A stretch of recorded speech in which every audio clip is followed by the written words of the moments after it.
Bismillahirrahmanirrahim. Assalamualaikum warahmatullahi wabarakatuh.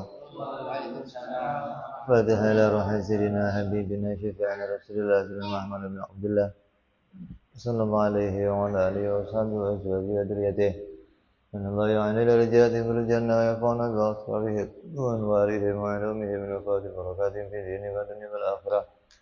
يألنا من حزبهم يرزقنا محبتهم ويتوفنا على ملتهم ويحشرنا في زمرتهم بالعافية سلامة.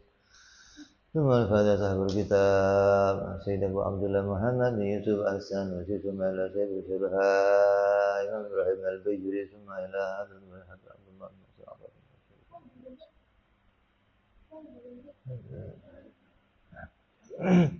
نفعنا الله بهم وبعلومهم لهم الفاتحة.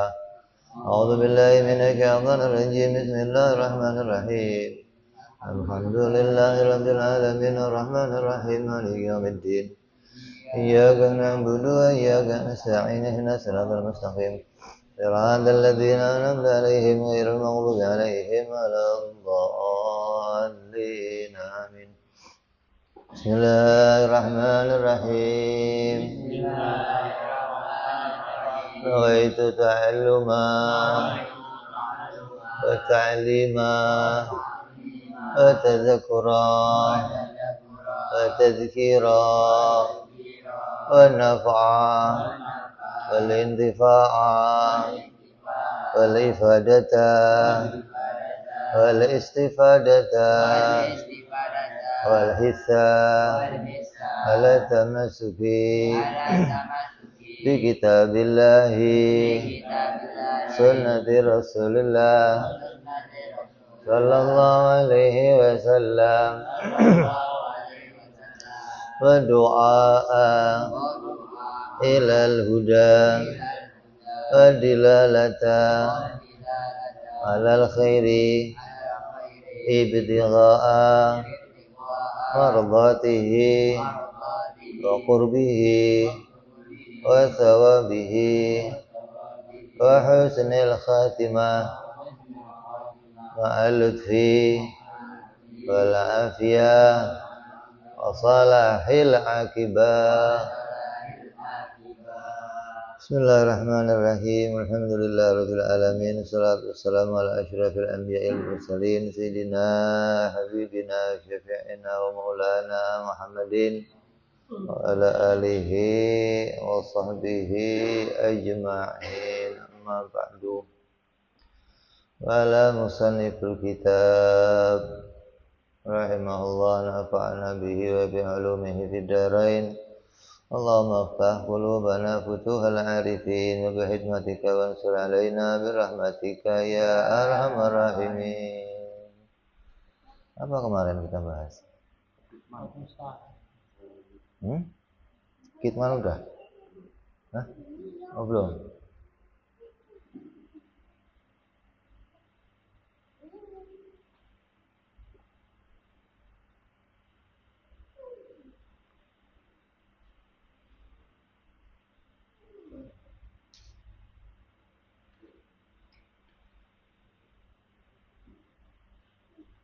Fayastahilu fi hakim alaihi wassalatu wassalam adradu hadhi sifat wa ya al-kizbu wal khiyanatu bi fi'li syai'in manhu anhu nahyan tahriman aw karahatin wa kitmanu syai' mimma umiru bi tablighihi lil khalqi.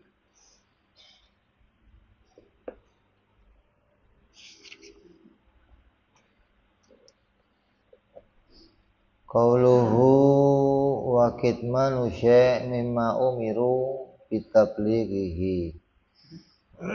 Mustahil para nabi itu menyembunyikan sesuatu yang diperintahkan Allah untuk disampaikan. Wajib para rasul itu menyampaikan segala yang Allah perintah untuk disampaikan. Apa itu bentuknya? Bentuknya hukum yang wajib, yang sunnah, yang haram, yang yang makruh dan yang mubah, mana yang sah, mana yang batal, mana yang jadi syarat, rukun, mane, maka itulah hukum-hukum yang wajib disampaikan oleh Nabi. Mustahil ada perkara yang dari perkara yang wajib disampaikan tapi Nabi tidak menyampaikannya. Ada perkara wajib yang Nabi nggak menyampaikan. Ada sholat kok zuhur 4 rakaat Nabi nggak menyampaikan, atau tidak menyampaikan ayat-ayat Al-Quran yang 30 juz yang ada 114 surat. Satu ayat pun tidak mungkin tidak disampaikan, hatta satu huruf tidak akan mungkin disembunyikan oleh para nabi dan rasul. Jangan ikut-ikutan perkataan orang-orang yang mengatakan nabi itu belum menyampaikan semuanya. Ada yang masih tersimpan pada nabi dan itu dirahasiakan oleh nabi. Memang berkaitan dengan ini ada, kemarin sudah kita bicarakan, ada 3 perkara yang berkaitan dengan tabligh. Ada yang Nabi wajib menyampaikannya, ada yang Nabi harus menyimpannya, dan ada yang Nabi boleh memilih untuk menyampaikan atau menyimpannya.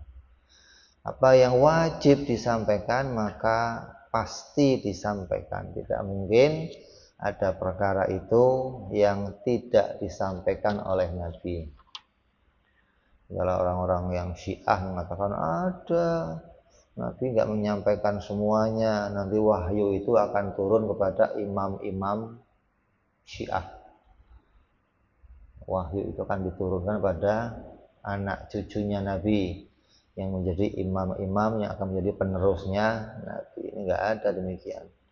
Kalaupun ada para sahabat ataupun para imam-imam yang mendapatkan petunjuk dari Nabi, maka itu pasti berkaitan dengan perkara yang mubah atau perkara yang sholah, yang Nabi itu boleh menyampaikan dan boleh tidak menyampaikan. Kemudian mereka bermimpi ketemu Nabi, Nabi menyampaikan, maka boleh saja, karena hal itu bukan perkara yang wajib untuk disampaikan kepada para nabi oleh para nabi dan rasul. Jadi kalau ahli sunnah menyatakan bahwa wajib atau pasti nabi itu menyampaikan seluruhnya tanpa ada yang tertinggal satupun. Katakan apa? Al-yauma akmaltu lakum dinakum wa raditu lakumul islama dina. Hari ini akmaltu, kamil, sempurna, artinya sudah menunjukkan bahwa Nabi wajib menyampaikan seluruh apa yang Allah perintahkan. Lagian Nabi itu dijaga oleh Allah. Kalau Nabi kok menyembunyikan sesuatu, maka tidak akan diberikan wahyu kepada dia. Memangnya Allah nggak tahu? Oh, ini orang ini akan khianat nih, orang ini akan kitman nih, menyembunyikan ilmu, terus wahyu masih sampai ke dia, ya nggak mungkin. Maka Allah mengetahui siapa yang diutus dengan memberikan mukjizat. Allah tahu Nabi akan menyampaikan seluruh apa yang diperintahkan untuk disampaikan.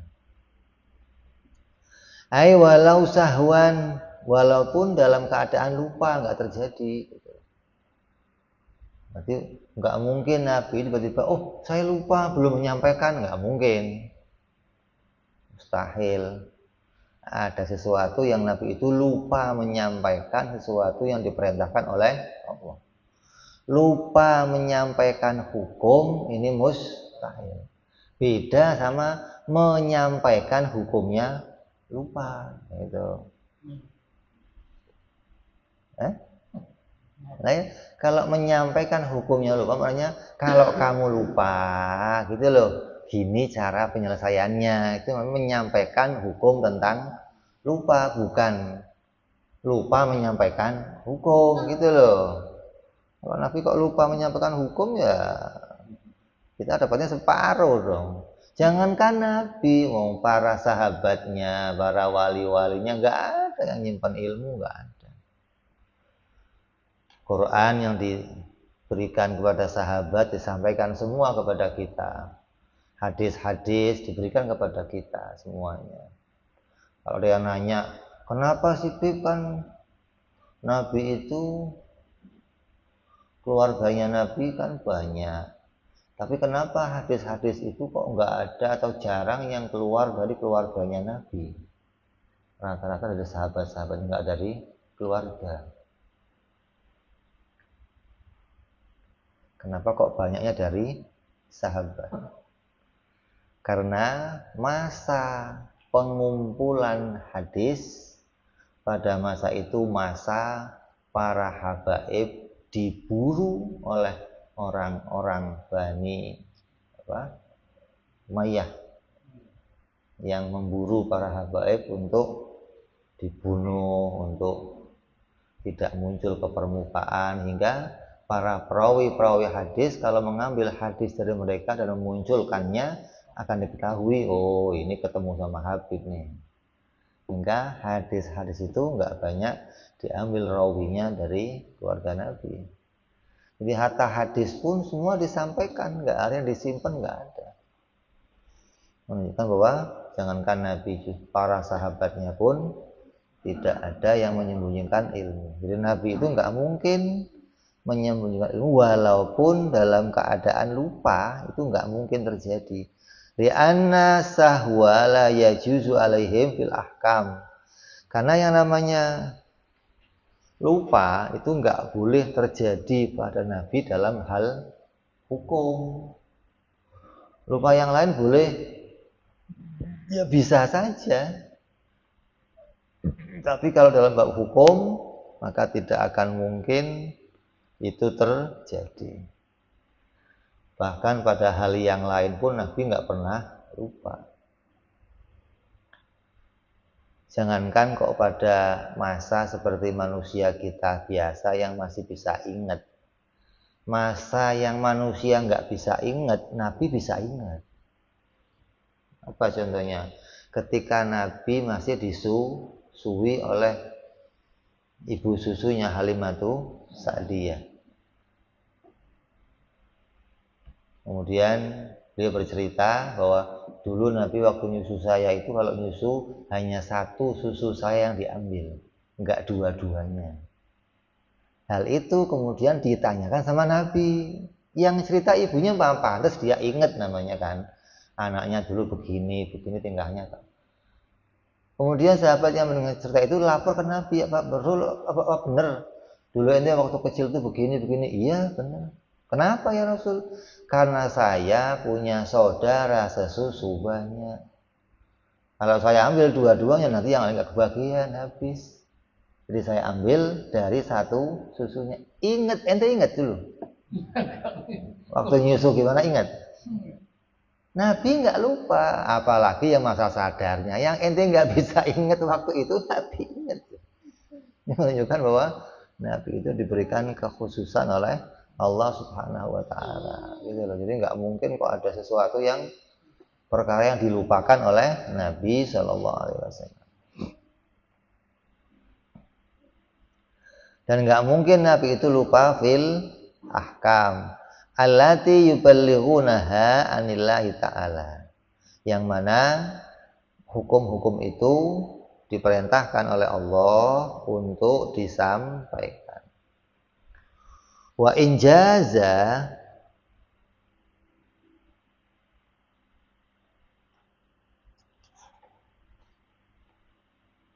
ghairaha faqad saha sallallahu alaihi wasallam fi sholati lakin biishtighali qalbihi bi ta'dhimillahi ta'ala wa ila hadzal ma'na asara ba'dhum bi qawlihi ya sa'ili an rasulillahi kaifa saha wa sahwu min kulli qalbin ghafilin lahiya qad ghaba an kulli syai'in sirruhu fasaha amma siwallahu fa ta'zimu lillah. Kalau perkara yang selainnya mungkin aja itu mungkin yang nggak terjadi. Artinya nggak ada satu perkara pun yang diberitakan pernah terjadi Nabi mengalami lupa. Tapi pernah terjadi tuh faqad saha, dan betul-betul pernah terjadi bagi Nabi Shallallahu Alaihi Wasallam fi sholat, ketika Nabi sholat. Nabi pernah sholat zuhur 4 rakaat, tiba-tiba 2 rakaat salam. Nabi pernah sholat subuh nggak baca kunut. Lupa nggak? Ketika sahabat nanya, ada sahabat namanya Dzuliyadain nanya, ya Rasulullah, amnasi ta'am kosorta. Ya Rasul, ini kok tahu-tahu zuhur ini kok dari 4 tiba-tiba jadi 2, ini digosor apa lupa ya Rasulullah? Kenapa sahabat nanya? Karena kalau sudah dijadikan hukum oleh Nabi, maka akan jadi hukum untuk semuanya, gitu loh. Nah kalau ente nggak nanya, seneng, alhamdulillah, sekarang zuhur 2 rakaat, enteng dah, alhamdulillah. Nanti di jam 4 jadi 2. Lalu sahabat nggak begitu nanya, Rasul kok jadi 2, kenapa? Karena kalau akan berubah pasti ada hukum yang dinusah, dihapus, maka harus ada berita. Ini kok nggak ada berita, tahu-tahu berubah, gitu loh. Maka Rasul menjelaskan bahwa kullu dzalika lam yaqa, keduanya nggak akan terjadi bersamaan. Nggak mungkin lupa, nggak gosor juga nggak, gitu loh. Pasti akan terjadi salah satunya. Ini nanti dalam mantek dibahas tuh, kullu itu ada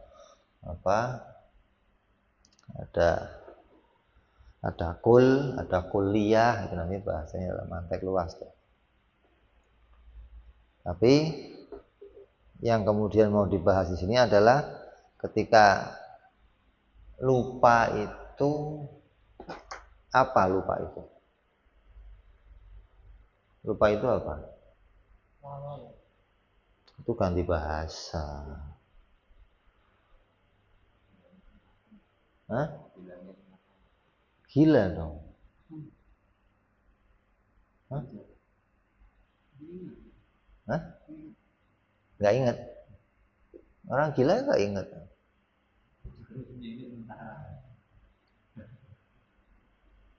Lupa itu tidak mengingat sebagian, tapi mengingat sebagian yang lain. Namanya lupa.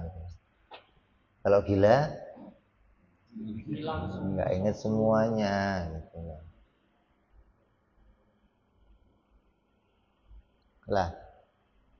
Berarti lupa itu nggak ingat sebagian, nggak ingat satu hal, tapi mengingat hal yang lain. Karena ingatan kita itu hanya bisa mengingat satu perkara. Coba ente kalau lagi nginget jumlah pacar kamu, inget nggak berapa jumlah baju kamu? Hah? Nggak bisa inget bareng, nggak bisa, harus satu gitu. Walaupun di pikiran kamu itu banyak ilmunya, ketika muncul harus satu-satu yang diingat gitu. Nggak mungkin ente bisa mengingat 2 perkara bersamaan.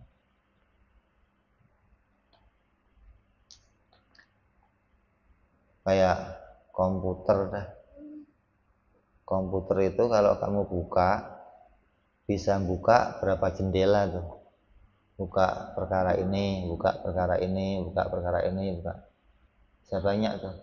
Tapi yang akan kamu lihat satu-satu, nggak bisa dibuka semua, kamu lihat semua nggak bisa.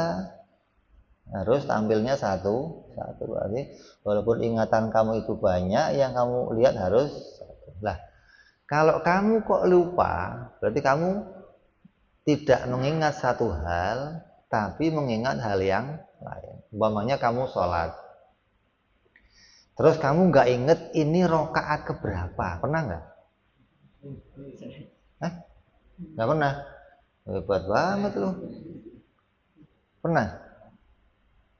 Lah, ketika kamu nggak inget itu, berarti kamu lagi lengah, lagi nggak merhatiin jumlahnya. Ya, kamu lupa kunut. Ketika kamu lagi nggak inget, nggak merhatiin bacaan. Lah, ketika kamu nggak inget bacaan kunut, kamu lagi merhatiin apa? Pertanyaannya itu, gitu loh. Ya kan? Kamu nggak inget yang satu, berarti sedang inget yang ente lagi asik main catur, lagi seru-serunya mau sekak, mau waktu sholat habis kamu nggak ingat. Kenapa? Lagi ngingetin catur, gitu loh. Jadi inget yang satu, nggak inget itu namanya lupa. Lah, kalau kamu lagi sholat kok tahu-tahu lupa rokaat, lupa nggak baca kunut, kamu sedang inget apa? Hah? Belum makan. Kunci motor hilang di mana? Lah iya, lah karena nginget itu nggak ngingetin jumlah rokaat, gitu loh maksudnya. Kayak tadi belanjaan saya ketinggalan di pasar sekantong. Lagi diinget, maka itu akan membuat kamu lupa sama rokaat. Lah, Nabi ketika nggak inget kunut, lagi inget apa? Itu pertanyaannya, gitu loh. Kira-kira Nabi inget lapar, belum makan, apa inget utang belum dibayar, apa nginget apa gitu loh. Nabi pernah lagi sholat nginget di rumahnya ada duit, pernah. Maka begitu salam nggak pakai wiritan, Nabi langsung pulang. Sahabat bingung, Nabi kok tumbennya sholat langsung pulang ke rumah. Jadi balik lagi, kenapa ya Rasulullah? Saya tadi waktu sholat ingat di rumah saya masih ada sisa duit yang belum saya keluarin. Jadi kalau punya duit, dia mengingat duitnya untuk dikeluarkan. Kalau ini kan enggak. Kalau punya duit, adem pikirannya, malah kalau enggak punya duit malah duit kok di kantong enggak ada. Ini malah ingat. Nabi sebaliknya. Jadi kenapa? Nabi itu nggak mau di rumahnya ada duit nyimpen gitu loh, ada duit nginep nggak mau, akan dihabiskan untuk sedekah. Artinya apa namanya, pikiran akhiratnya Nabi itu lebih kuat dari pikiran dunianya. Kayak ada sebuah ayat, lan tanalul birra hatta tunfiqu mimma tuhibbun. Di antara ulama menafsirkan ayat itu, ingat kisah siapa? Siti Fatimah radhiyallahu anha, putrinya Nabi. Ketika akan kawin dengan Sayyidina Ali, lagi dirias sama saudara-saudaranya perempuan-perempuan, terus tanya Fatimah, ayo kita pakaiin baju pengantinnya biar kita langsung berangkat untuk nyambut Sayyidina Ali. Mana pakaiannya? Ditanya berkali-kali, diem. Kemana Fatimah? Pakaiannya tadi saya kasih pengemis. Ada orang minta kemari, minta duit, saya nggak punya duit. Saya ingat punya pakaian, saya kasihin aja. Kok begitu? Saya pas itu ingat tidak akan dihitung kebaikan kalau orang itu tidak memberikan apa yang dia sukai. Maka pakaian mantan itu waktu itu paling saya suka itu. Coba. Itu dikasih hadiah sama Nabi, Lagi saya simpen, saya sayang-sayang. Kok ada orang minta? Saya ingat ayat itu, saya kasihin langsung. Perempuan yang lain jerit, Allah. Ini mau kau sudah mau dirias pakaiannya enggak? Datang Rasulullah, ada apa rame-rame? Ya Rasulullah, ini putri ente begini coba, punya pakaian baru dikasih sama orang minta-minta. Apa kata Rasulullah? Ini anak abah baru. Berarti cetakannya Nabi jadi pikirannya pikiran akhirat, itu loh maksudnya. Nggak ada pikiran dunianya, nggak ada gitu. Kalau kita kan nggak, kita ngasih duit orang itu milih yang paling kecil, paling suka. Udah yang paling kecil, yang letak jelek lagi. Nah, ya, kita ngasih pakaian orang, pakaian yang kita udah nggak pakai. Artinya pikiran kita masih kuat pikiran dunianya gitu loh, bukan pikiran akhiratnya. Sampai ada seorang dikisahkan apa, ketika dia nazak mau meninggal di rumahnya, dia ngomong 3 kata yang kemudian 3 kata itu ditanya ke Rasulullah. Rasulullah apa sahabat? Rasulullah. Dia ngomong begini, coba semuanya, coba yang baru. Satu lagi apa gitu. Itu meninggal, Rasulullah datang, tanya Rasul, tadi suami saya waktu mau meninggal kok ngomong begini, kenapa? Sama Rasul ditafsirkan, oh suami ente itu pernah waktu mau ke masjid pakai pakaian double rangkep. Kan karena orang dulu kan tahu cuaca, mungkin kena debu, ada kotor, jadi yang dalam pakaian yang baru, luarnya pakaian yang lama yang jelek gitu. Ketika di jalan dia ketemu sama orang yang butuh pakaian, kemudian pakaian luarnya dikasihin, yang baru dipakai untuk ke masjid. Pernah lagi dia lagi makan, ada orang minta, terus diparuh, makan separuh. Terus apa lagi? Lah, ketika dia nazak, itu Allah tunjukkan, ini loh, pahala kamu ngasih separuh itu segini. Ditunjukkan keindahannya. Kata dia, coba saya kasih semuanya, kayak apa pahala saya? Gitu loh. Waktu dia ngasih pakaian yang jelek, ditunjukkan, ini loh pahalanya kamu ngasih pakaian waktu itu. Yang jelek itu saya dapat begini, coba saya kasih yang baru. Gitu loh. Itu menunjukkan orang-orang yang ya pikirannya sama kayak kita lah, masih kuat sama dunianya, maka itu akan disesali ketika nanti di akhirat gitu loh. Di dunia kita belum nyesel apa-apa, kayaknya masih seneng sama kenikmatan itu. Jadi pikirannya itu pikiran akhirat. Lah Nabi ketika lupa nggak baca kunut, apa yang diingat Nabi? Dikatakan di sini, waqad saha sallallahu alaihi wasallam lakin bistighali qalbihi bi ta'zimillahi ta'ala.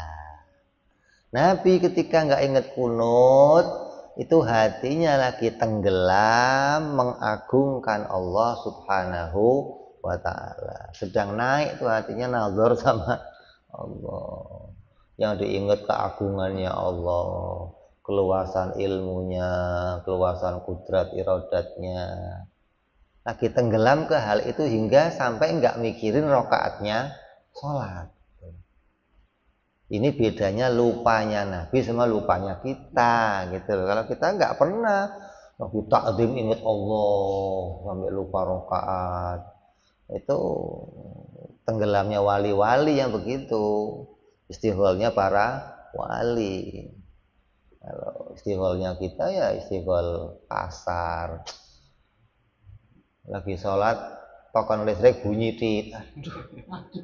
Begitu bunyi 3 kali, rakaat berapa tadi saya lupa, karena mikirin token listrik. Inilah yang menunjukkan lupanya Nabi Shallallahu Alaihi Wasallam. Maka dengan ini sebagian ulama mengisyarahkan dengan perkataan, "Hei orang-orang yang bertanya kepadaku tentang Rasulullah, bagaimana mungkin beliau lupa? Sungguhnya ruhnya tidak menyadari segala sesuatu lagi sampai beliau lupa pada selain Allah karena tenggelam dalam mengagungkan Allah Subhanahu wa ta'ala." Jadi nggak pernah Nabi kok lupa dari dirinya sendiri, nggak pernah. Jadi ketika Nabi itu lupa, memang Allah yang menjadikan Nabi itu lupa. Jadi sengaja dijadikan lupa, yang hikmahnya tadi menjelaskan bagaimana hukumnya lupa. Nabi itu bukan pura-pura lupa. Kalau pura-pura lupa namanya apa? Sandiwara. Jadi apa yang Nabi itu selalu sidik. Sidik itu benar ucapan batinnya maupun benar ucapan lisannya, gitu loh. Ketika Nabi kok salam 2 rakaat salam, memang yang di hatinya ingat itu 4 rakaat, bukan misalnya nanti mau sholat 4 rakaat tapi 2 rakaat saya mau salam biar diingetin sama orang, nanti biar saya ngajarin, kalau ente lupa cukup berdiri lagi, lanjutin 2 rakaat lagi, terus sujud sahwi lalu salam, biar begitu, gitu loh. Itu namanya sandiwara, yang dizohirkan dengan yang di hatinya beda, gitu loh. Nah, Nabi SAW nggak pernah begitu, nggak ada sandiwara dalam dirinya Nabi, nggak ada. Ketika nggak inget kunut, ya emang nggak inget kunut. Lah kok nggak inget? Tadi Allah sedang menjadikannya tenggelam untuk memandang pada keagungan Allah. Maka dijadikannya tenggelam itu membuat Nabi lupa pada yang lain. Dan ini memang Allah sengaja jadikan untuk apa? Untuk mengajarkan bagaimana kalau umatnya lupa. Jadi keadaan lupanya Nabi itu justru litasyre', gitu loh. Untuk menjadikan jalannya hukum syariat. Andai Nabi kok nggak pernah lupa yang begitu, umat nggak ngerti kalau saya lupa gimana caranya.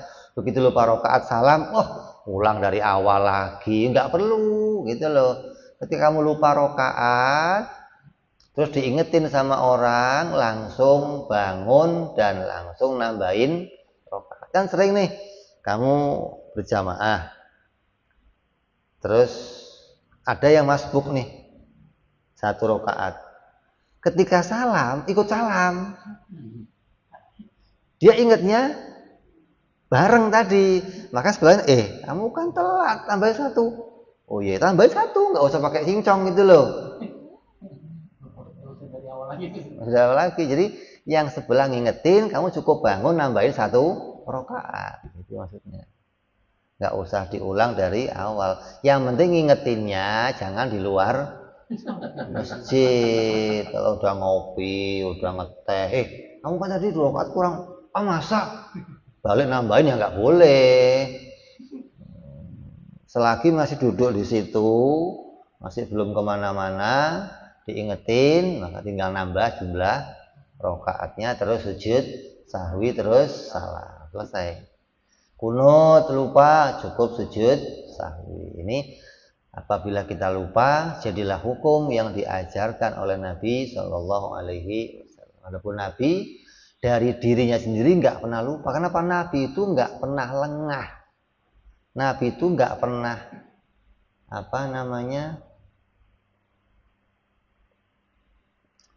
nggak pernah kurang perhatian, gitu loh.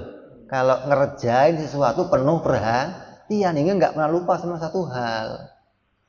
Kalau ente kan nggak, kadang perhatiannya dilengahkan oleh yang lain hingga nggak perhatiin. Kayak ada orang gergaji kena tangannya, malu kena tangannya, kenapa itu? Kurang perhatian gitu loh. Lagi pisau ngerajang bambang kena tangannya lagi. Ini karena kurangnya perhatian. Nabi nggak pernah kurang perhatian kita ngerjain sesuatu, hingga nggak pernah terjadi yang begitu gitu loh. Kurang fokus. Kalau orang sekarang ngomongnya lagi apa? Lagi pikirannya kemana-mana, lagi Victor pikirannya. Nabi itu selalu jernih pikirannya hingga nggak pernah lengah, nggak pernah lalai. Apapun yang terjadi Nabi ingat. Kayak kita punya kawan dari kecil, kadang kita lupa ini namanya siapa ya? Ini kawan anak SD lupa nama ente. Kita sering begitu kan. Nabi kawannya kecil ketemu lagi udah 40 tahun memang nggak pernah lupa ente si fulan ya. Ente si fulan. Saya suka ngagumi loh orang-orang yang otaknya begitu itu. Anak ini kalau kenalan sama orang terus ngobrol makan, mau manggil lagi lupa, tadi namanya siapa? Lupa semua.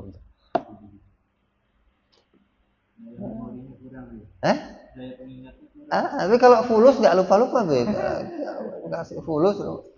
Ente utang anak ya, anak inget tuh. Kalau urusan